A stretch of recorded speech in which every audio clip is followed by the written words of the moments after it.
और राष्ट्रीय सेवा योजना के अधिकारीगण, देवी और सज्जनों, सबसे पहले तो मैं अपनी ओर से और आप सबकी ओर से माननीय राष्ट्रपति जी का 22वें राष्ट्रीय सेवा योजना स्थापना दिवस के अवसर पर हम सबको संबोधित करने के लिए, आशीर्वाद देने के लिए और पुरस्कार वितरण के लिए उनका यहाँ पर बहुत बहुत स्वागत और अभिनंदन करता हूँ।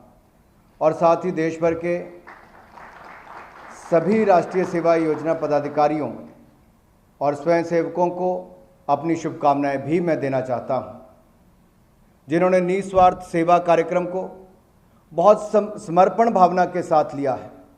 मैं तो यही कहना चाहूँगा कि कितनों की तकदीर बदलनी है तुम्हें, कितनों को रास्ते पर लाना है तुम्हें।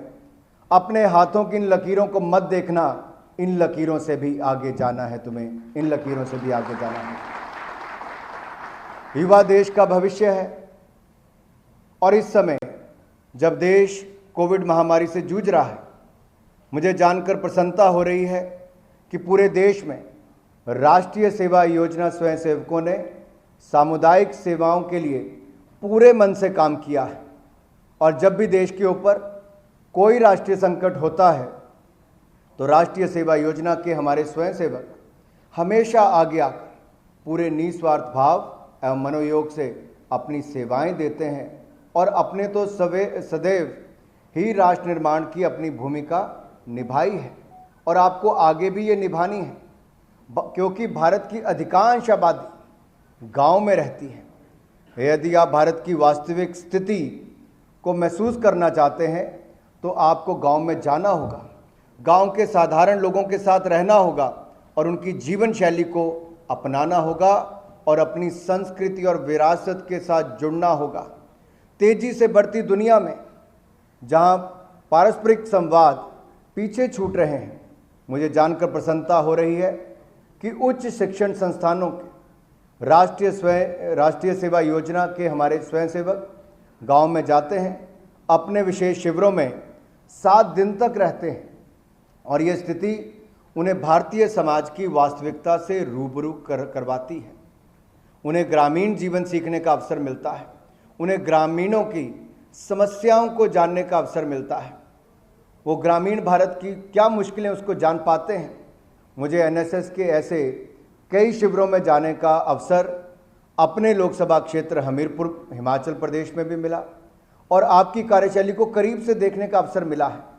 और हर बार मैं यही सोचता था कि आखिर कौन सी ऐसी वो शक्ति है जो इन युवाओं को इतने समर्पण और सेवा भाव के साथ राष्ट्रीय सेवा के लिए प्रेरित करती है। कोणार्क के सूर्य मंदिर के रथ के चक्र से प्रेरित होकर बनाया एनएसएस का प्रतीक चिन्ह चक्र के प्रहरों को दर्शाने वाली 8 तिलियां हैं, जो इसके स्वयंसेवकों को 8 प्रहर निरंतर रचनात्मक गतिशीलता के लिए प्रेरित करती है। राष्ट्रीय सेवा योजना कार्यक्रम इन होनहार युवाओं को समस्याओं का समाधान खोजने की दिशा में काम करने का पर्याप्त अवसर देता है। राष्ट्रीय सेवा योजना की गतिविधियां वास्तव में राष्ट्र निर्माण में सहयोगी हैं। स्वयंसेवक उन युवाओं का समूह है जो ग्रामीण लोगों की मदद करने वाली विभिन्न सामुदायिक विकास परियोजनाओं पर सतत कार्य कर रहे हैं। वृक्षारोपण हो, रक्तदान शिविर हो, टीकाकरण हो, प्राकृतिक आपदाओं के दौरान भी आपने राहत और पुनर्वास जैसी उस तरह से काम भी किया और टिकाऊ संपत्तियों का निर्माण राष्ट्रीय सेवा योजना के कुछ प्रमुख कार्यक्रम हैं। इन कार्यक्रमों के माध्यम से आप ग्रामीण भारत और पूरे भारत, इन सब के लिए बहुत काम करने का काम करते हैं। ये कार्यक्रम इन युवाओं के जीवन को उन्नत दिशा देने का मुख्य साधन है। उच्च शिक्षा के बाद सामुदायिक संपर्क के माध्यम से प्राप्त अनुभव इस युवा आबादी को समाज को और अधिक व्यवहारिक तरीके से समझने में मदद मिलेगी और अपने पेशावर जो आपका जीवन है उसमें रचनात्मक तरीके से योगदान दे सकेंगे। राष्ट्रीय सेवा योजना में उच्च शिक्षा के लगभग सभी विषयों को शामिल किया गया है और समुदाय के साथ सीधा जुड़ाव निश्चित रूप से इन स्वयंसेवकों को और कार्यक्रम अधिकारियों की क्षमता को बढ़ाएगा।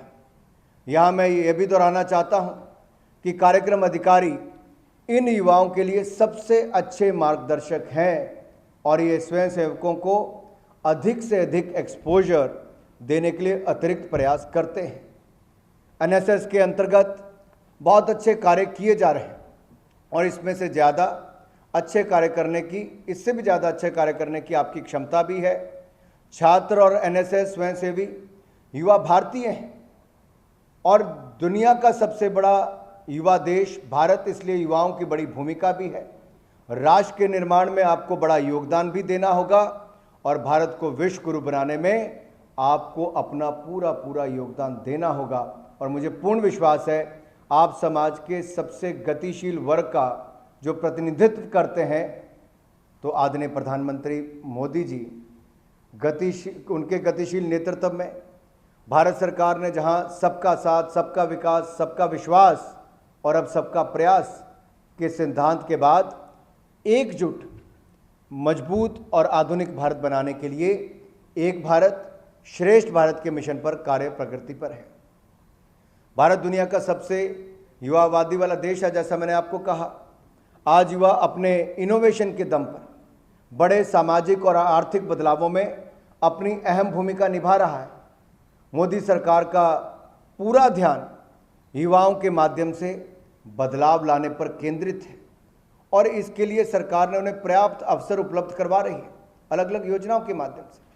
भारत सरकार की make in India, skill India, startup India, stand up India, digital India जैसी योजनाएं, मुद्रा योजना जैसी योजनाओं से जुड़कर युवाओं ने अपने दम पर ऐसे संस्थान खड़े किए हैं जिनका लोहा विदेशी कंपनियां भी मान रही हैं।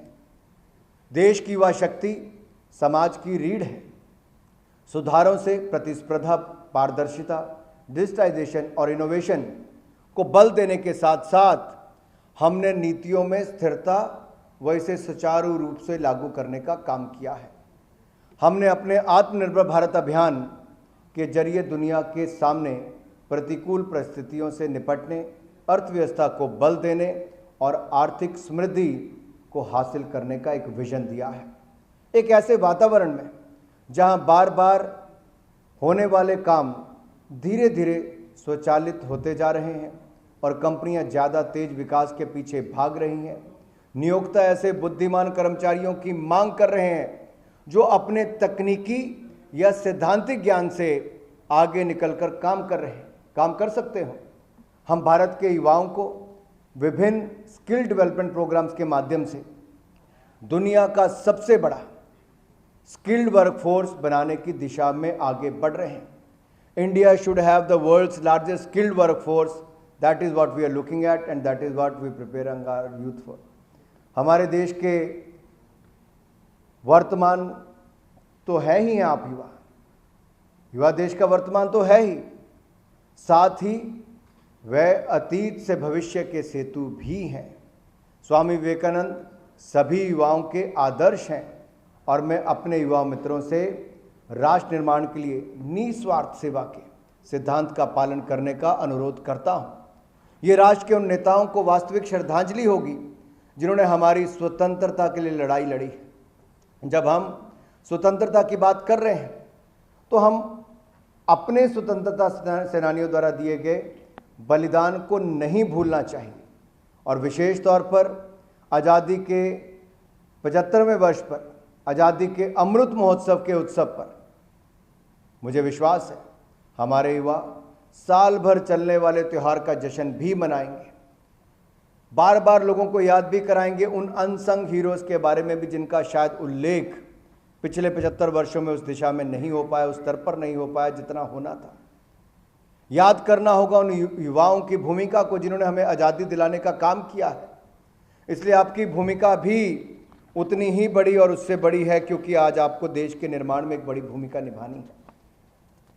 मैं ये भी कहना चाहूँगा, जहाँ देश भर में माननीय राष्ट्रपति जी हमारे 40 लाख से ज़्यादा वॉलंटियर्स हैं, 480 के लगभग यूनिवर्सिटीज़ के हमारे छात्र वहाँ से इस पर आते हैं वॉलंटियर्स के रूप में, 17,676 कॉलेजेस और टेक्निकल इंस्टीट्यूट से आते हैं और 12,138 और काउंसिल और सीनियर सेकेंडरी स्कूल के यहाँ से हमारे वॉलंटियर्स इसमें भाग लेते हैं।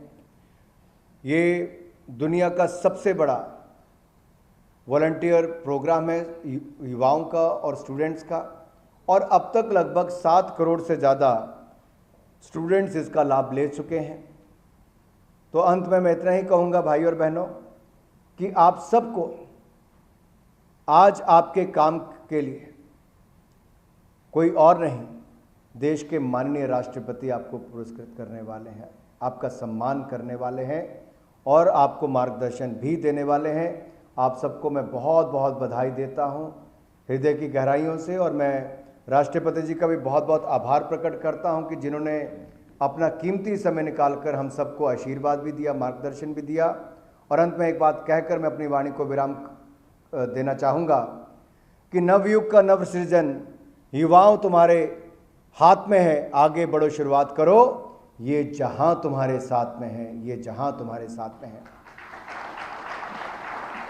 मैं एक बार फिर इन युवा मित्रों द्वारा सामुदायिक विकास के क्षेत्र में किए गए कार्यों की सराहना करता हुआ और उनके उज्जवल भविष्य की कामना करता हूं, और माननीय राष्ट्रपति जी का दिल की गहराइयों से बहुत बहुत आभार प्रकट करता हूं।